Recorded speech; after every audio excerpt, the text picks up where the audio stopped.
ሰላም አለይኩም ወራህመቱላሂ ወበረካቱ። እንዲሁም ክርስቲያን ወገኖች ሰላም ብያለሁ። ይሄኛው ደግሞ ባሚያ ነው።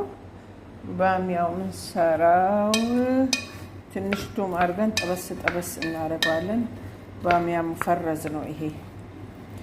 ባሚያ ሙፈረዝ እንዲህ አድርገን ጠበስ እናደርጋለን። ከዛ ደግሞ እዚህ ጋር የስጋ ነው ያኔ የበግ ስጋ እንደዚህ አርጌ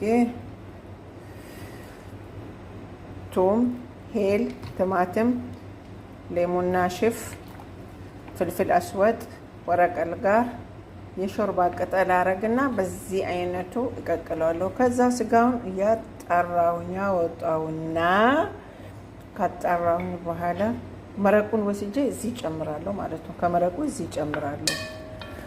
ባሚያው ላይ ከጨመርኩኝ በኋላ ከዚህ ደግሞ መረቁን ከጨመርኩ በኋላ ስጋውን የተወሰነ ቀንስና እዚህ ጨምራለሁ ማለት ነው። ከዛ ትንሽ ሳልሳና እንትን ጨምሬ ሳልሳ ትንሽ ጨምርበትና ያበቃል ማለት ነው ውዶቼ።